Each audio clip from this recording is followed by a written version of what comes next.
ہمارے جامعہ کی طالبات کا ششمئی امتحان جاری ہے، اس لیے بیان انتہائی اختصار کے ساتھ ہوگا تاکہ طالبات کو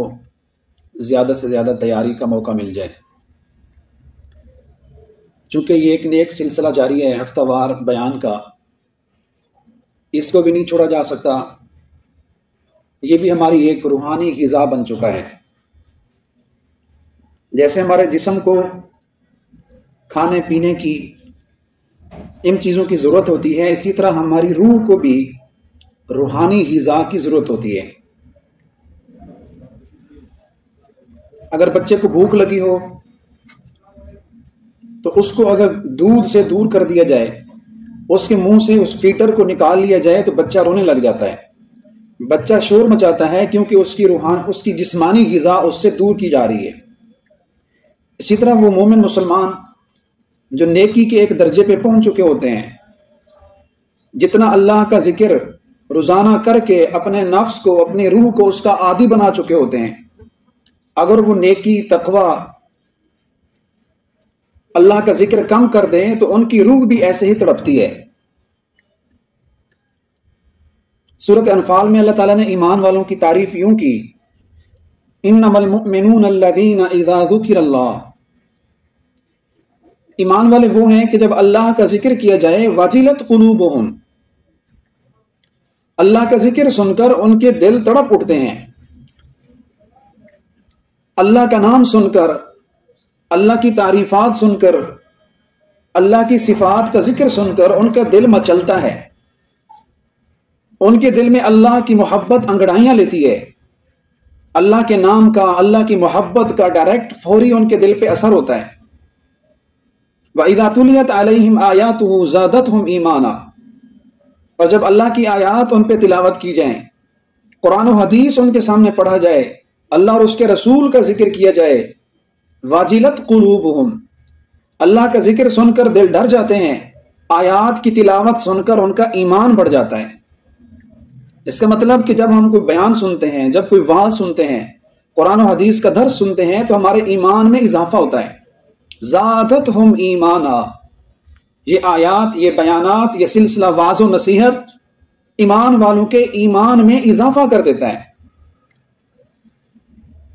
اور مومن مسلمان سے تو یہ چیز مطلوب ہے کہ وہ ہر روز اپنے ایمان میں اضافے کا سبب کرے، اپنے ایمان کو مزید سے مزید پختہ کرنے کی، ایمان کو بڑھانے کی کوشش کرے۔ اور ایمان کے بارے میں عقیدہ نظریہ یہ ہے، الایمان یزید و ینقص، ایمان بڑھتا بھی رہتا ہے اور ایمان کمزور بھی ہوتا ہے۔ کبھی کوئی واعظ و نصیحت سن لی، قرآن و حدیث کا درس سن لیا، ایمان میں اضافہ ہو جاتا ہے۔ اور کبھی کسی برے ہم نشین کے ساتھ بیٹھ گئے، نماز چھوڑ دی، اللہ والوں سے دور ہو گیا تو ینقص، تو اس ایمان میں نقص بھی آتا ہے، یہ ایمان کمزور بھی ہوتا رہتا ہے۔ اس لیے اس طرح کی محافل، واعظ و نصیحت، اصلاحی بیان کی محفل، مجلس، یہ ہمارے ایمان میں اضافے کا ذریعہ بنتا ہے۔ اور بسا اوقات تو اس طرح کی محفلیں ہماری قیامت کے دن بخشش اور نجات کا ذریعہ بن جائیں گے۔ بسا اوقات سیرت کا جلسہ، قرآن کی عظمت کا جلسہ، اللہ اور اس کے رسول کا جہاں ذکر کیا جائے، اس طرح کی محفل قیامت کے دن ہماری بخشش کا ذریعہ بن جاتی ہے، صرف وہ ایک محفل میں بیٹھنا۔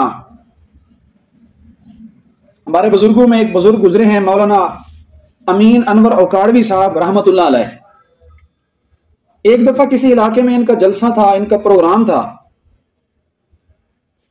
لیکن جس جگہ حضرت کا بیان تھا وہاں کے کچھ شر پسند لوگوں نے حضرت کے جلسے کو رکوا دیا۔ آپ کا بیان اور آپ کا جلسہ بھی تو معمولی نہیں ہوتا تھا، عقائد کی اصلاح کرتے، مرزائیوں کا رد کرتے اور لوگوں کو صحیح قرآن اور حدیث کے راستے پہ لاتے۔ تو کچھ شر پسند لوگوں نے حضرت کے سیرت کے ہونے والے جلسے میں رکاوٹ ڈال دی، اور حضرت کو جلسے والوں نے پیغام بھجوا دیا کہ حضرت آپ پروگرام کے لیے نہ آنا، یہاں حالات خراب ہیں، ہم پروگرام کو کینسل کر رہے ہیں کیونکہ یہاں کے لوگ وہ فتنہ اور فساد کھڑا کر رہے ہیں۔ تو حضرت نے فرمایا، میں نے تو اب ارادہ کر لیا ہے، میں نے تو اللہ اور اس کے رسول کا تذکرہ کرنا ہے، اس جلسے کو نہیں چھوڑنا، کچھ بھی ہو یہ جلسہ ہوگا۔ میزبانوں نے کہا حضرت حالات بہت خراب ہیں، آپ نہ آئیں، مسائل ہو سکتے ہیں، آپ کی جان کو خطرہ ہے۔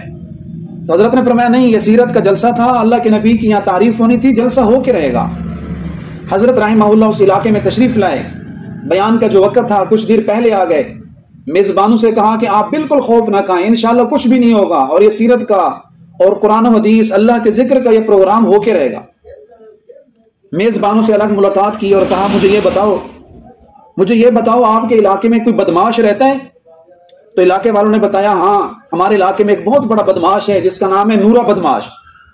تو آپ نے فرمایا مجھے اس نورے بدماش کے پاس لے جاؤ۔ امین انور اوکاڑوی رحمہ اللہ لوگوں سے کہہ رہے ہیں کہ مجھے اس فلاں فاسق فاجر بدماش آدمی کے پاس لے جاؤ۔ لوگ حیران ہو گئے کہ حضرت آپ ایک اللہ کے ولی، ایک عالم دین، آپ اس بدماش فاسق فاجر گھر جائیں گے؟ آپ نے فرمایا ہاں مجھے ان کے گھر لے جاؤ۔ آپ نے اس نورے بدماش سے ملاقات کی اور آپ نے اس سے کہا کہ اے نورا بدماش، مجھے پتا ہے تیری ساری زندگی گناہوں میں لگی ہے،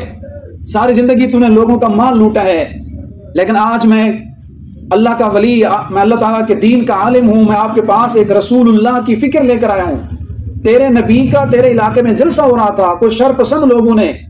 تیرے پیغمبر کی تعریف کو رکوا دیا، تیرے ہوتے ہوئے تیرے پیغمبر کے دین کا جلسہ نہ ہو اور تیرے نبی کا نام نہ لینے دیں،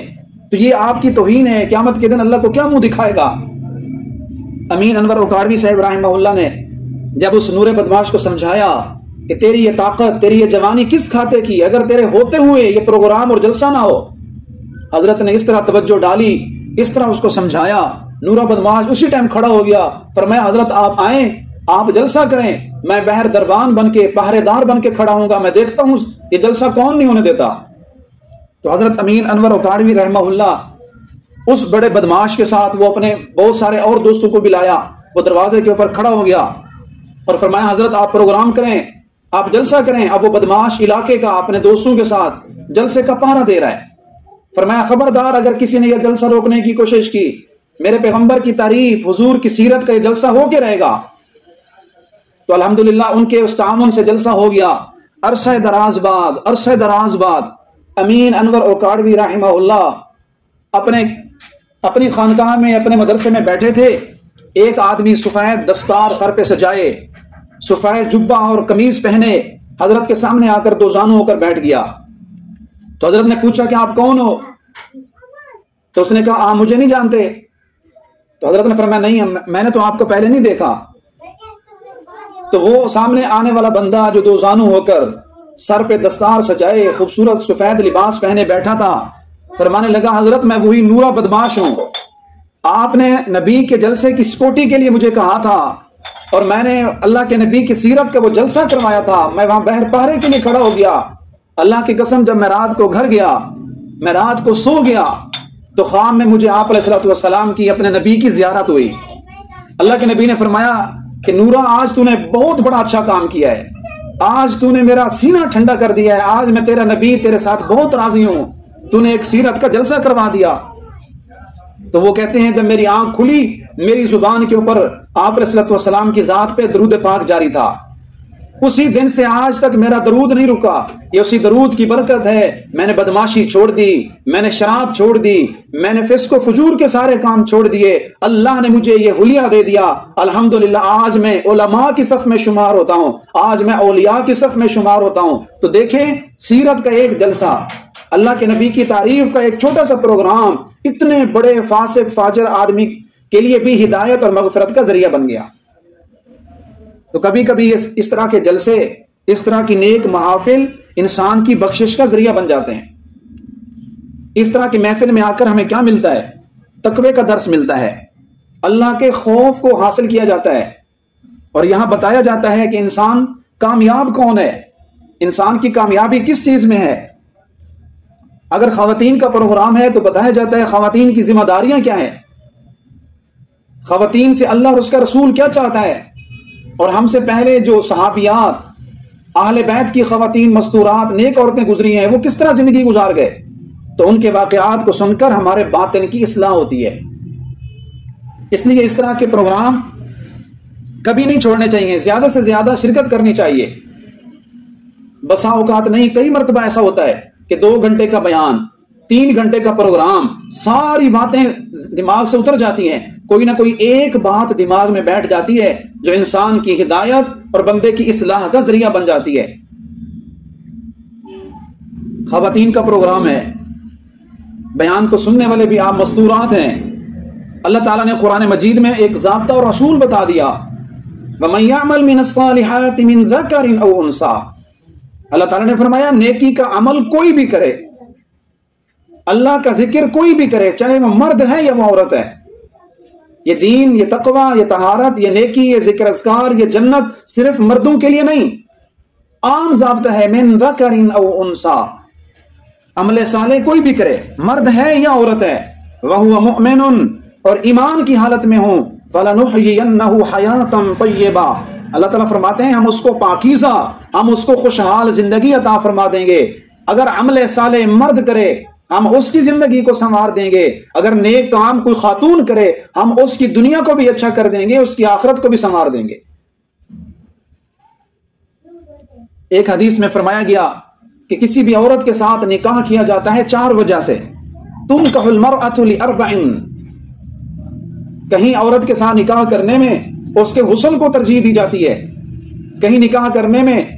اس کی ذات اور اس کے قوم قبیلے کو دیکھا جاتا ہے، لیکن اللہ کے نبی نے فرمایا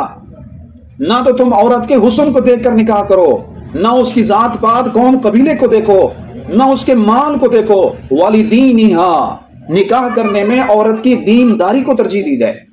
عورت کے تقوی کو، اس کے خوف خدا کو دیکھا جائے کہ جس لڑکی کے ساتھ نکاح ہو رہا ہے اس میں اللہ کا خوف کتنا ہے، اس میں دینداری کتنی ہے، کیونکہ جس عورت کے دل میں اللہ کا خوف ہوگا، جس کے دل میں نیکی کا شوق ہوگا، اس کی دینی تربیت ہوگی، وہ عورت اپنے شوہر کے لیے باعث سکون بنے گی، وہ عورت اپنے شوہر کے لیے خدمت گزار بنے گی، کیونکہ اپنے شوہر کے حقوق سے وہ واقف ہوگی، وہ عورت اپنی اولاد کی نیک اور اچھی تربیت کرے گی۔ اگر اس کی بیوی نیک ہو اور اس کو دین کا، اسلام کو پتہ ہو اور اس کی اولاد کی تربیت نیک کر دے، کوئی ایک بچہ بھی اچھا دیندار بن جائے، اس کی بیوی کی تربیت کی وجہ سے اس کی بیٹی کی اچھی تربیت ہو جائے، تو فرمایا نیک اولاد والدین کے لیے تو صدقہ جاریہ ہوتی ہے۔ اب یہ اولاد صدقہ جاریہ بنی، اولاد کے صدقہ جاریہ بننے کا سبب یہ عورت بنی، یہ اس کی گھر والی بنی جس کی اپنی تربیت ہے، جو خود دین پر ہے، جو خود نیک اور تقوی والی ہے، تو اس کی وجہ سے اس شوہر کی اولاد بھی فرما بردار بنی، اس کی اولاد بھی نیک بنی، جو والدین کے لیے بہت بڑا صدقہ جاری ہے۔ ایسے بہت سارے واقعات کتابوں میں موجود ہیں کہ عورتوں نے دین کا علم حاصل کیا، دینی تربیت لی، اور پھر انہوں نے دین کے اوپر استقامت کا مظاہرہ کر کے دکھایا، سب کو چھوڑ دیا، لیکن ان خواتین نے اپنے ایمان کو بالکل نہ چھوڑا۔ حضرت عمر کی بہن حضرت فاطمہ کا کتنا واقعہ مشہور ہے، جب حضرت عمر غصے کے ساتھ وہاں پہنچتے ہیں اور اپنی بہن کو مارنا شروع کیا کہ تم نے میری اجازت کے بغیر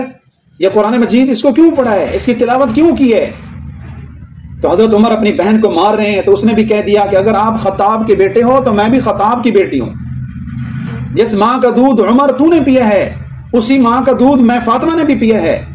تو مجھے مار مار کے تھک جائے گا، تو مار مار کے تھک جائے گا، لیکن میں فاطمہ رسول اللہ کا کلمہ پڑھ چکی ہوں،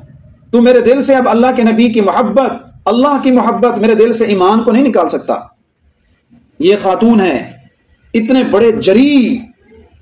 اتنے بڑے بہادر اور سخت آدمی حضرت عمر کے سامنے ان کی بہن تقریر کر رہی ہیں، یہ ان کے دل میں تقویٰ تھا، یہ ان کے دل میں دینداری تھی کہ اپنے بھائی سے بالکل خوف زدہ نہیں ہوئی، اور بھائی نے بھی جب بہن کا جذبہ دیکھا اور ان کی دینداری دیکھی تو حضرت عمر جیسے انسان پہ بھی ان کی بہن کی یہ استقامت، ان کی بہن کی یہ دینداری ان کے بھائی پہ اثر کر گئی۔ فرمایا اچھا مجھے تو وہ پڑھ کے سناؤ، تم پڑھ کیا رہے تھے؟ وہ واقعہ سنانا مقصود نہیں ہے۔ پھر انہوں نے ان سے غسل کرایا، پھر انہوں نے قرآن مجید سنایا، اللہ نے کلمے کی دولت نصیب فرما دی، سبب ایک عورت بنی، ایک بہن کی دینداری، ایک بہن کا تقوی، اس کی للہیت، اللہ اور اس کے رسول کا دل میں ہونا، ان کی محبت کا ہونا، ایک بھائی کی ہدایت کا ذریعہ بن گئی۔ حقیقت یہی ہے، آج بھی اگر بہنوں کی دین کی تربیت ہو، اگر بہنوں کے پاس دین کا علم ہو تو اپنے بھائیوں کی ہدایت، اپنے بھائیوں کی مغفرت اور نجات کا ذریعہ بن سکتی ہیں۔ حضرت زینب رضی اللہ تعالی عنہ کو دیکھیں، آپ علیہ الصلوۃ والسلام کی بیٹی ہے، جب یہ ہجرت کر کے مدینہ آ گئے اور ان کے جو شوہر تھے ابو العاص رضی اللہ تعالیٰ عنہ ابھی تک مسلمان نہیں ہوئے تھے، تو لوگ ابو العاص کے پاس گئے اور ان سے کہا کہ آپ جو چیز ہم سے چاہتے ہو ہم آپ کو دیتے ہیں، آپ غیر مسلم ہو، آپ کے نکاح میں ہمارے نبی کی بیٹی حضرت زینب ہے، اور ایک مسلمان عورت کا نکاح ایک کافر کے ساتھ مشرک سے نہیں ہوتا، آپ ہم سے جتنا مال و دولت مانگتے ہو ہم آپ کو دیتے ہیں، زینب کو طلاق دے دو۔ آپ عرب کی جس لڑکی کی طرف اشارہ کرو گے ہم آپ اس کو آپ کی بیوی بنا دیں گے، آپ تو اس سے نکاح کر دیں گے، لیکن برائے مہربانی آپ زینب کو طلاق دے دیں۔ لیکن حضرت زینب رضی اللہ تعالیٰ عنہا کی جب ابو العاص سے ملاقات ہوئی تو حضرت زینب نے دو چار لفظ بولے کہ ہمارا یہ کتنا پیارا رشتہ ہے، ہمیں یہ رشتہ ختم نہیں کرنا چاہیے، آپ بھی کلمے کی دولت سے مسلمان ہو جائیں۔ تو حضرت ابو العاص نے بھی یہی کہا کہ حضرت زینب کی وفائیں، حضرت زینب کی خدمت، اتنی میری پیاری بیوی ہے، اتنی با وفا خدمت گزار میری بیوی ہے، میں بھی زینب کا ساتھ نہیں چھوڑ سکتا۔ تو حضرت زینب کی خدمت نے، حضرت زینب کی اپنے شوہر کے ساتھ وفا نے جناب ابو العاص کی زندگی کا کایا پلٹ دیا۔ ایک بیوی کے نیک ہونے کی وجہ سے، ایک بیوی کے تقوی کی وجہ سے، اپنے شوہر کے ساتھ وفا کی وجہ سے، شوہر کے ساتھ محبت کی وجہ سے ان کے شوہر کو اسلام کی دولت مل گئی اور وہ جہنم سے بچ گئے، مسلمان ہو گئے۔ حقیقت یہی ہے کہ اللہ تعالیٰ نے یہ جو میاں بیوی کا رشتہ بنایا ہے، قرآن میں اللہ نے خود بیان فرمایا وَجَعَلَ بَيْنَكُمْ مَوَدَّةً، اللہ نے ان دونوں کے درمیان فطری طور پہ اللہ نے محبت ڈال دی ہے، فطری طور پہ محبت ہے، یہ ایک محبت کا رشتہ ہے۔ اور بہت سارے ایسے واقعات ہیں کہ ایک عورت، ایک بیوی اپنے شوہر کی خدمت، اپنے شوہر کے ساتھ وفا اور اپنے شوہر کے ساتھ حسن سلوک کی وجہ سے اپنے گھر والے کی ہدایت کا ذریعہ اس کی بیوی بن گئی۔ فرمایا افضل عورت ہے وہ، اللہ کے ہاں ایک بہت مقام اور رتبہ ہے اس عورت کا جو خود بھی تہجد کے لیے اٹھے اور اپنے شوہر کو بھی تہجد کے لیے جگائے۔ اللہ ایسی عورت کو دیکھ کر آسمان پہ مسکراتا ہے کہ یہ شوہر اپنے شوہر کے ساتھ مخلص ہے، اپنے شوہر کی آخرت کی فکر کر رہی ہے، یہاں خود نیک ہے، اپنے گھر والے کو بھی دیندار بنانے کی فکر میں لگی ہے، اپنے گھر والے کو بھی نیک اعمال پہ لانے کے لیے، تہجد پڑھانے کے لیے رات کے اس پہر میں جب اللہ کے علاوہ اس کو کوئی نہیں دیکھ رہا، یہ بیوی اپنے شوہر کو تہجد کے لیے جگائے۔ فرمایا اللہ بھی اس عورت کو دیکھ کر مسکراتا ہے، یہ جہان کی افضل ترین عورتوں میں اس کا شمار ہوگا۔ اب بیوی تہجد کب پڑھے گی؟ جب اس کا دینی محافل میں، دینی پروگراموں میں آنا جانا ہوگا، صوم و صلات کی پابند ہوگی، 5 وقت نماز پڑھے گی، خود بھی تہجد گزار ہو، تو اپنے شوہر کو رات کو جگا کر اللہ کے ہاں یہ بلند محبوب ہونے کا رتبہ پا سکتی ہے۔ حضرت ام سلیم رضی اللہ تعالی عنہ جب ان کا شوہر فوت ہو گیا تو گھر کے اندر یہ بیوہ بیٹھی تھی، تو ان کے خاندان میں ایک نوجوان لڑکا تھا جو خوبصورت ہونے کے ساتھ ساتھ خوبصیرت بھی تھا۔ تو کسی نے ان کو بتایا کہ آپ اس لڑکے کے ساتھ نکاح کر لیں، کیونکہ اس لڑکے کے پاس کسی بھی چیز کی کمی نہیں ہے، اللہ نے اس کو شکل و صورت بھی اچھی دی ہے، اخلاق بھی اس کے اچھے ہیں، مال و دولت کی بھی کوئی کمی نہیں ہے، آپ اس لڑکے کے ساتھ نکاح کر لیں۔ اور اس لڑکے کو بھی پتہ چل گیا کہ حضرت ام سلیم جو ہے وہ بیوہ ہونے کی حالت میں بیٹھی ہیں۔ اتفاق سے اس لڑکے نے بھی ام سلیم کی طرف نکاح کا پیغام بھیج دیا۔ تو حضرت ام سلیم نے اپنے اس رشتہ دار نوجوان جو خوبصورت لڑکا تھا، آپ نے ان کو جواب میں یہ کہا کہ آپ کا اور میرا نکاح نہیں ہو سکتا، کیونکہ میں مسلمان ہوں، تم کافر ہو، اور ایک مسلمان عورت کا کافر کے ساتھ نکاح ناممکن ہے، اور مجھے پتہ ہے کہ آپ کے ساتھ یہ نکاح ہے بہت بڑی سعادت۔ آپ جیسا نوجوان جو خوبصورت ہو، خوبصیرت ہو، کسی بھی عورت کی طرف نکاح کا پیغام بھیجے گا، کوئی عورت نکاح کا انکار نہیں کر سکتی، ہر عورت اس کو پسند کرے گی کہ آپ اس کے شریک حیات بنیں، ہر عورت اس بات کو چاہے گی، چاہتی میں بھی ہوں لیکن میری شریعت مجھے اجازت نہیں دیتی کہ آپ غیر مسلم ہو، میں مسلمان ہوں اور میرا اور آپ کا نکاح نہیں ہو سکتا۔ اور ایک مرتبہ اس ام سلیم کے رشتہ دار نے، چونکہ قریبی رشتہ دار تھا، ایک دفعہ ڈائریکٹ وہ حضرت ام سلیم کو ملا اور آ کر نکاح کا پیغام دیا۔ حضرت ام سلیم نے دوبارہ وہی بات سمجھائی، آپ نے فرمایا آپ کا رشتہ بہت اچھا ہے، ہر عورت اس کو پسند کرے گی، کوئی بھی آپ کے رشتے سے انکار نہیں کر سکتی، ہر عورت کی یہ خواہش ہوگی کہ آپ اس کے شریک حیات بنے، میں بھی اپنے دل سے چاہتی ہوں کہ میں آپ کے ساتھ آپ کی رفیق حیات بن جاؤں، لیکن دیکھو کتنا اچھا ہوتا کہ تم مسلمان ہو جاؤ تو پھر میں آپ کی بیوی بن جاؤں اور ہم مسلمان ہو کر زندگی گزاریں۔ حضرت ام سلیم نے بڑی نرمی کے ساتھ بڑی محبت کے ساتھ اپنے اس رشتہ دار کو جو کافر تھا، جو غیر مسلم تھا، حضرت ام سلیم نے اپنے علم، اپنے ورع، اپنی تقوی کے مطابق اس کو سامنے کھڑا کر کے موٹیویٹ کیا، اس کو سمجھایا، اور آپ نے فرمایا میں آپ کو ایک اور آفر بھی دیتی ہوں، آپ مسلمان ہو جاؤ، آپ میرے ساتھ نکاح کر لو، میں اپنا حق مہر تمہیں معاف کر دوں گی، یہی آپ کا اسلام قبول کرنا، یہی آپ کا دین میں آ جانا، یہی میرا حق مہر ہوگا۔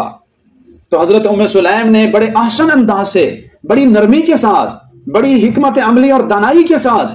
ان کو سمجھایا، تو یہ بات ان کے دل میں بیٹھ گئی اور اس نے کہا میں مسلمان ہوتا ہوں۔ حضرت ام سلیم کی اس چھوٹی سی ترغیب کے ساتھ اور تھوڑا سا سمجھانے کے ساتھ وہ مسلمان ہو گیا، آپ کا اس کے ساتھ نکاح ہو گیا۔ تو بعد میں صحابہ کرام آپس میں بیٹھ کر گفتگو کرتے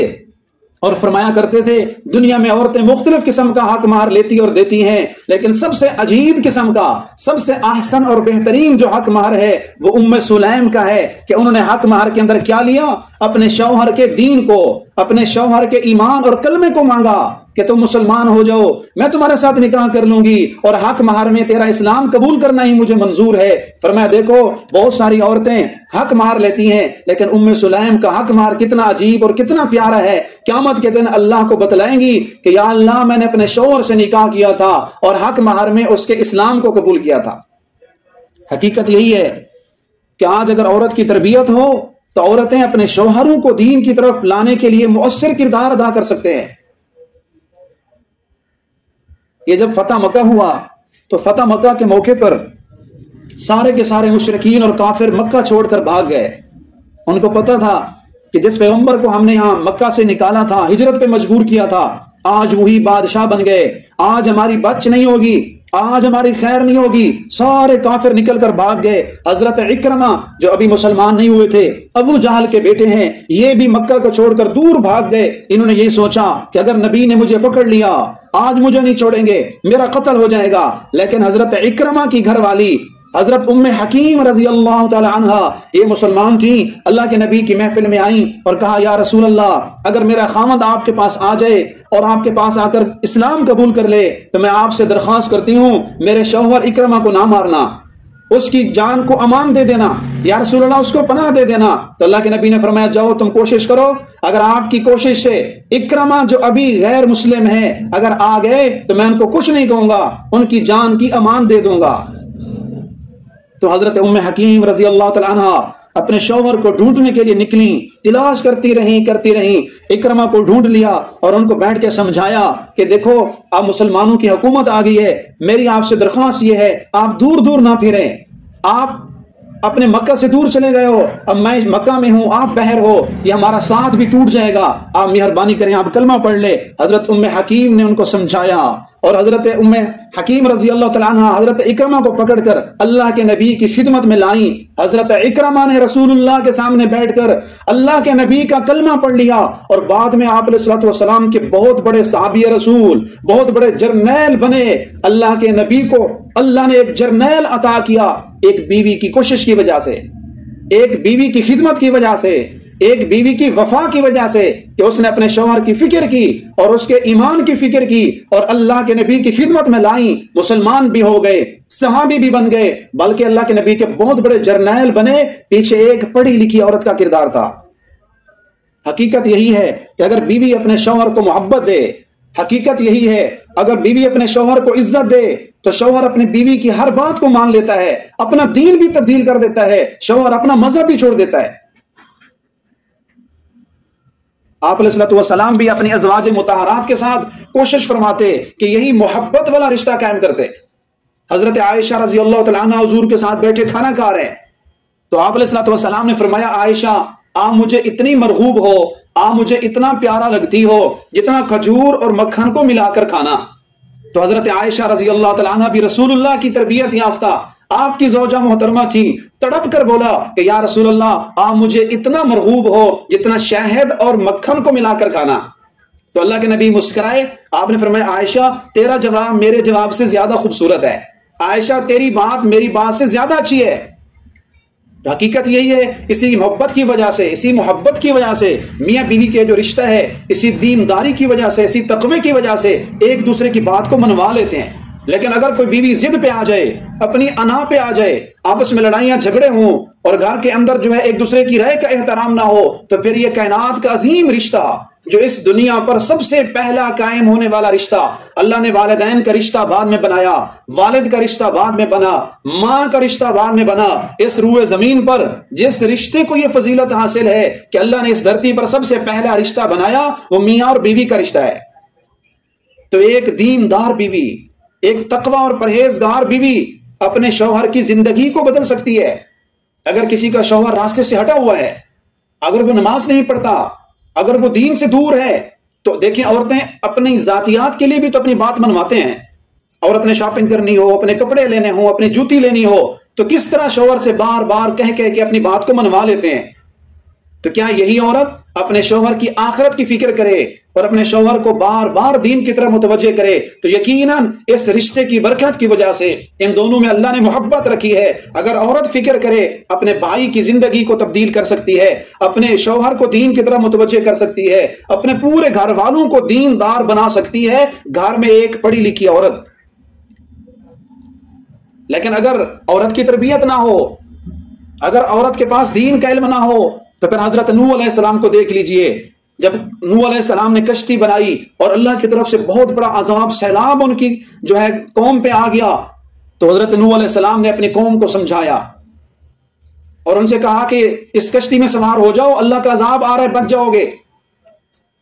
یہ واقعہ، یہ بات میں اس پہ سنا رہا ہوں کہ اولاد کی تربیت کرنے میں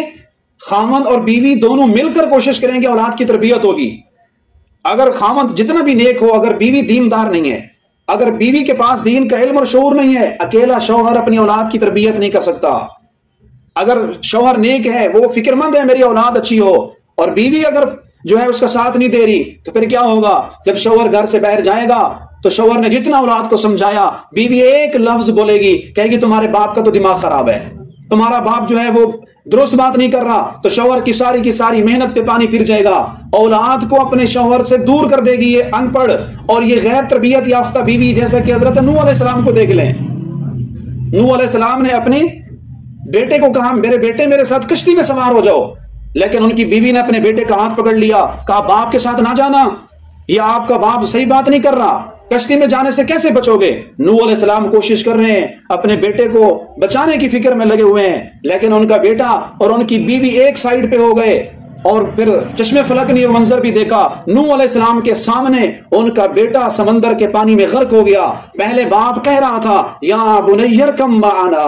یا بنی ارکب معنا، اے بیٹے میرے ساتھ کشتی میں سوار ہو جاؤ، لیکن بیوی نے شوہر کا ساتھ نہیں دیا، میاں بیوی دونوں نے مل کر تربیت نہیں کی، ان کی آنکھوں کے سامنے کتنا بڑا نقصان ہوا۔ نوجوان بیٹا وکانا من المغرقین، فرمایا وہ غرق ہونے والوں میں سے ہو گیا، اور بعد میں وہی بیوی بھی افسوس کر رہی تھی، کاش میں اپنے شوہر کے ساتھ مل کر اپنی اولاد کی تربیت کرتی تو آج ہماری آنکھوں کے سامنے ہمارا بیٹا ہم سے ضائع نہ ہوتا۔ آج ہر دوسرے گھر کا یہی مسئلہ ہے کہ اولادیں وہ بگڑ رہی ہیں، اپنے والد کا گریبان پکڑ رہی ہیں، اولادیں کبھی اپنی ماں کو مار رہا ہے، بیٹا کبھی اپنے باپ کو مار رہا ہے، کبھی اپنے دادے کو مار رہا ہے۔ اس کا سبب یہی ہے کہ شوہر اور اس کی بیوی ان دونوں نے مل کر اکٹھے تربیت نہیں کی۔ اگر ان دونوں کی سوچ ایک ہو اور پھر وہ دونوں مل کر اولاد کی تربیت کریں گے، شوہر اور بیوی دونوں کا ایک ذہن ہو اور دونوں کے پاس دین کا علم ہو، دونوں دینی جو ہے محفل میں رہتے ہوں، دین کے جو ہے مدرسے میں رہتے ہوں، اور دونوں کے پاس ایک جیسا علم ہو، تو ان کی جو اولاد ہے وہ وقت کی بہت بڑی ولی بن سکتی ہے۔ حضرت ام سلیم جس کا میں نے پہلے واقعہ سنایا، ان کے شوہر کسی دوسرے ملک میں گئے ہوئے تھے جن کا نام حضرت مالک تھا۔ ام سلیم ادھر رضی اللہ تعالیٰ عنہ آپ علیہ السلام کی محفل میں آئیں، اللہ کے نبی بیان فرما رہے تھے، اللہ کے نبی واعظ و نصیحت کر رہے تھے۔ ام سلیم اللہ کے نبی کے جلسے میں حضور کی محفل میں آ کر بیٹھ گئیں، اور اللہ کے نبی کی جب باتوں کو سنا مسلمان ہو گئیں، اور جب گھر واپس گئیں ادھر سے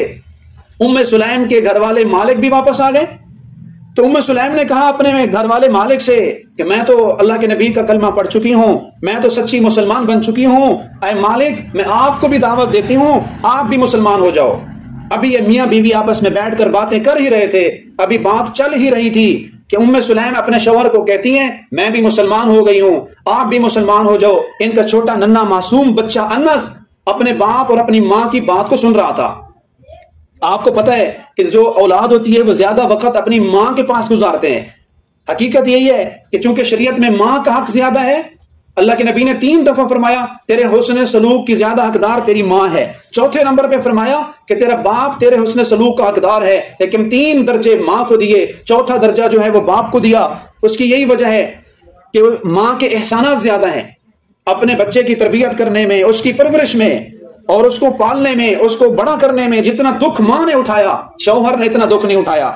تو ماں کا حق اسلام نے، اللہ کے نبی نے زیادہ بتایا. اور یہی وجہ ہے کہ اولادیں باپ کی بات بھی مانتے ہیں لیکن ماں کے بچے زیادہ قریب ہوتے ہیں، ماں کی بات کو زیادہ بچے فالو کرتے ہیں. حضرت انس دیکھ رہے تھے کہ آپ کی والدہ محترمہ ان کے والد کو مسلمان کرنے کی کوشش میں ہے. یہ چھوٹا سا ننھا انس اس نے اپنی ماں کو دیکھا اور کہا کہ ماں جی اگر آپ مسلمان ہو گئے ہو، میرا ابو آپ کی بات نہیں مان رہا، تو میں آپ کو دیکھتے ہوئے میں بھی کلمہ پڑھتا ہوں. اگر میری ماں مسلمان ہو گئی ہے تو آج کے بعد انس بھی مسلمان ہے. تو دیکھیں یہاں باپ مسلمان نہیں ہوا، والدہ نے کلمہ پڑھ لیا تو بچہ کس کے پیچھے چلا گیا؟ ماں کی طرف چلا گیا، کیونکہ ماں کی یہاں تربیت زیادہ ہے.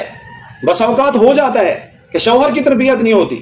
شوہر غیر تربیت یافتہ ہوتا ہے، اس کے دل میں اللہ کا خوف نہیں ہوتا، فاسق فاجر ہوتا ہے. لیکن ماں اگر سیدھے راستے پہ ہے تو ماں کی وجہ سے اس کی اولاد بھی جہنم سے بچ جاتی ہے.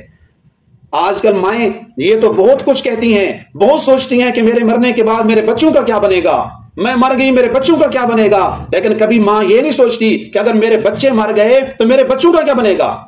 میرے بچے دنیا سے چلے گئے ان کی قبر میں ان کے ساتھ کیا ہوگا، حشر میں ان کے ساتھ کیا ہوگا. جیسے ماں یہ سوچتی ہے میرے بعد میرے بچوں کا کیا بنے گا، اسی طرح اپنی اولاد کے بارے میں یہ بھی سوچیں کہ اگر مجھ سے پہلے یہ میری نوجوان بیٹی، مجھ سے پہلے میرا نوجوان بیٹا دنیا سے چلا گیا تو ان کا قبر میں حشر میں کیا بنے گا. جب یہ سوچیں گے، جب یہ فکر کریں گے تو پھر مائیں اپنی اولادوں کی نیک تربیت بھی کریں گے. بچہ دھوپ میں کھڑا ہو، ماں سے برداشت نہیں ہوتا، دوڑے دوڑے آ کر اس کو اٹھاتی ہے، اس کو سینے سے لگاتی ہے، ہائے میرے بچے کے پاؤں جل گئے، میرے بچے کو دھوپ لگ گئی. ماں سے کبھی برداشت نہیں ہوتا. تو یہ بھی سوچا کریں کہ اگر میں نے اپنا سارا وقت موبائل کو دے دیا، میں نے سارا اپنا وقت فیشن کو دے دیا، میں سارا وقت اپنی جاب اور نوکری کو میں نے دے دیا اور میں خود سیدھے راستے پہ نہ آئی، اولاد کی تربیت نہ کی، قیامت کے دن یہی میری بیٹی، یہی میری اولاد میری آنکھوں کے سامنے ان کو جہنم میں بھونا جائے گا، جہنم کے اندر میرے سامنے ان کو بھوکا رکھا جائے گا، میری اولاد کو میرے سامنے جہنم میں پیاسا رکھا جائے گا، آگ میں جلا دیا جائے گا. کیا کوئی ماں یہ برداشت کرتی ہے؟ دنیا میں ان کو دھوپ لگنا برداشت نہیں ہے تو جہنم کے اندر ان کو جلتا اور جہنم میں ان کو سڑتا ہوا کیسے برداشت کریں گے؟ اس لیے جو نیک مائیں ہوتی ہیں اپنے شوہر کے ساتھ مل کر ان کی سب سے بڑی فکر یہ ہوتی ہے کہ ہماری اولاد نیک راستے پہ آ جائے. پیران پیر شیخ عبد القادر جیلانی رحمہ اللہ، کتنا بڑا ادب کے ساتھ میں نام لے رہا ہوں، کتنا بڑا رتبہ ہے. شیخ عبد القادر جیلانی رحمہ اللہ اتنے بڑے اللہ کے ولی بنے اور ان کے دین کی طرف آنے کا سبب ان کی تربیت ان کی والدہ کی تھی. ڈاکوؤں کو بھی اسلام کی طرف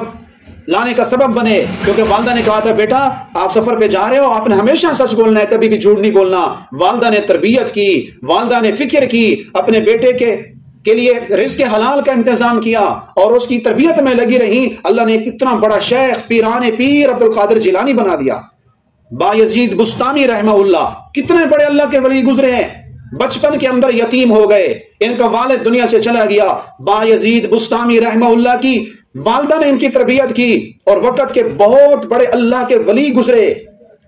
بایزید بستامی رحمہ اللہ کے بارے شیخ جنید بغدادی رحمہ اللہ فرمایا کرتے تھے جیسے فرشتوں میں جبرائیل امین کو ایک بہت بڑا مقام حاصل ہے، اللہ کے ولیوں میں بایزید بستامی کو بھی اسی طرح کا مقام حاصل ہے. جیسے فرشتوں میں جبرائیل سب سے اعلیٰ، اللہ کے ولیوں میں بایزید بستامی بھی سب سے بڑے ولی ہیں. لیکن بایزید بستامی اتنے بڑے ولی بنے، ان کی والدہ کی تربیت تھی،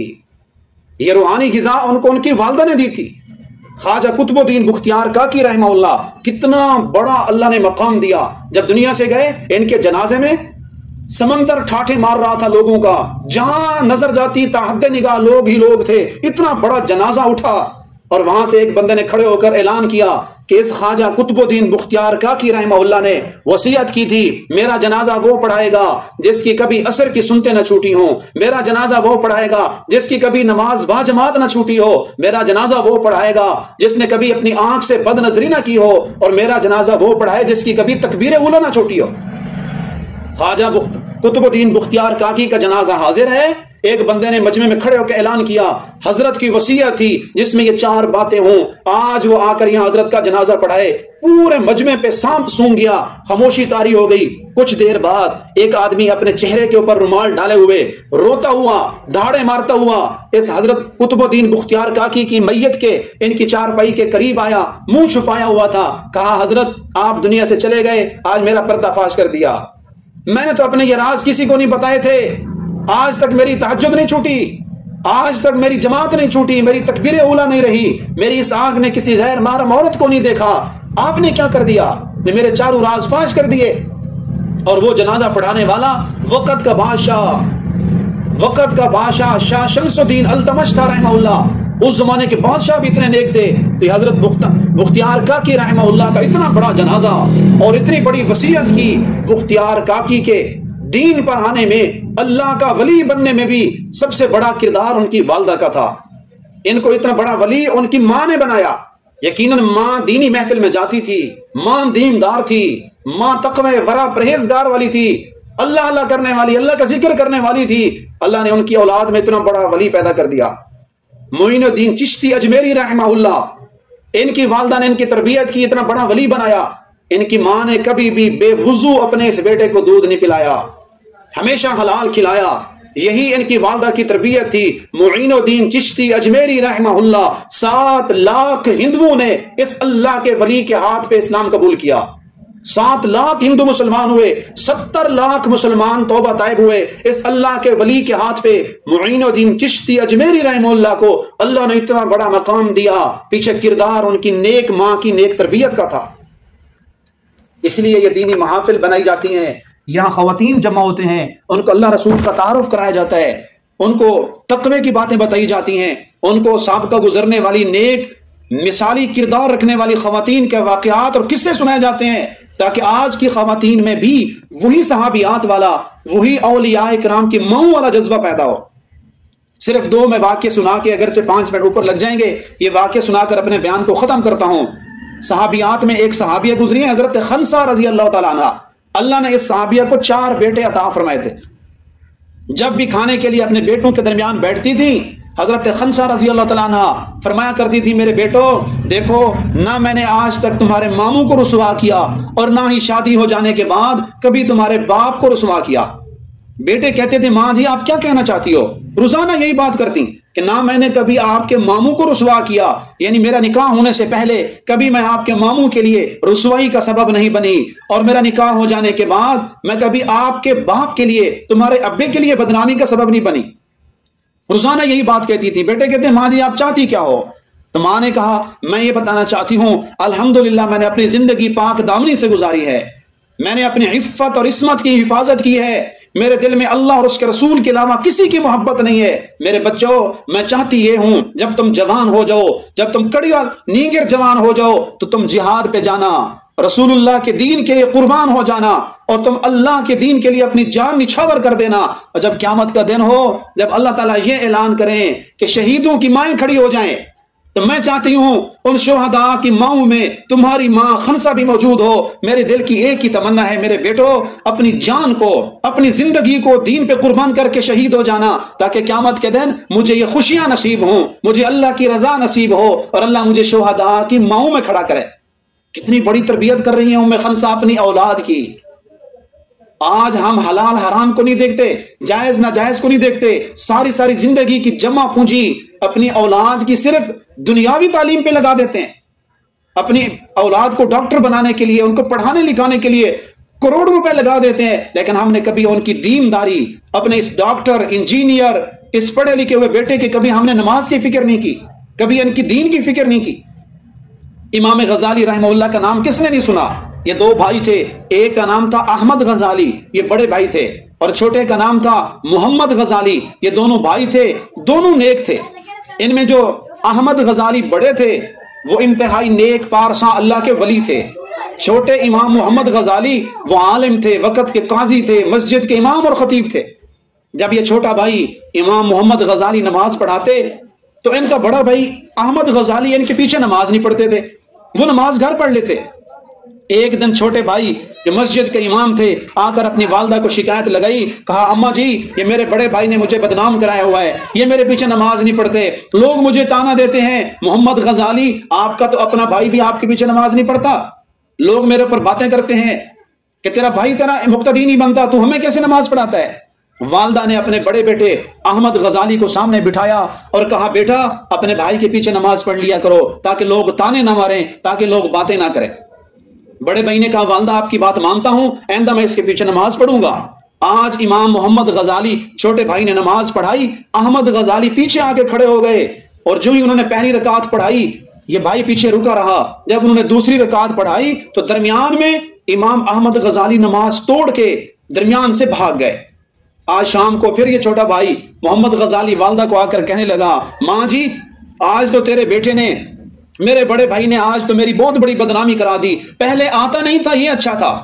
وہ تو شروع سے آتا ہی نہیں تھا، آج یہ مسجد میں آیا، میرے پیچھے نیت بھی باندھی، ایک رکعت پڑھی، دوسری رکعت کے درمیان سے بھاگ گیا، لوگوں نے میرے اوپر باتیں کی ہیں، اس نے میری بدنامی کرائی ہے، شرم کی وجہ سے میرا سر جھک گیا۔ تو ماں نے بڑے بیٹے کو بلایا اور کہا کہ بیٹا ادھر آؤ، آج آپ نے بھائی کے پیچھے نماز کی نیت کی، پھر آپ چھوڑ کے چلے گئے، بھائی کو بدنام کیا۔ احمد غزالی نے کتنی بڑی پتے کی بات کی، یہ اللہ کے بہت بڑے ولی تھے، اور کہنے لگے ماں جی اس نے نا پہلی رکعت تو پڑھائی، اس کی توجہ اللہ کی طرف تھی، اور دوسری رکعت میں نا یہ عورتوں کے متعلق مسائل کو سوچ رہا تھا، تو جب یہ اس کی نماز میں اللہ کی طرف توجہ ہی نہیں ہے، یہ عورتوں کے متعلق جو مسائل تھے ان کو غور و فکر کر رہا تھا۔ تو ماں نے پھر اپنے چھوٹے بیٹے سے کہا کہ آپ کی نماز میں توجہ نہیں تھی؟ تو اس نے کہا اماں جی اصل میں مسئلہ یہ ہے، نماز کے بعد میں نے عورتوں میں درس دینا تھا، عورتوں کو مسائل پڑھانے تھے، تو وہ نماز سے پہلے جو میں نے مطالعہ کیا تھا، نماز کے اندر بھی مجھے انہی مسائل کا خیال آ گیا، تو میں ان مسائل کے تصور میں چلا گیا۔ تو چھوٹے بھائی نے کہا کہ میں نے اسی وجہ سے نماز توڑ دی کہ اس نے اللہ کی طرف توجہ ہی نہیں تھی، دوسری رکعت میں کچھ اور سوچ رہا تھا۔ جب ان دونوں کی والدہ نے ان دونوں اپنے بیٹوں کی جو اللہ کے ولی تھے،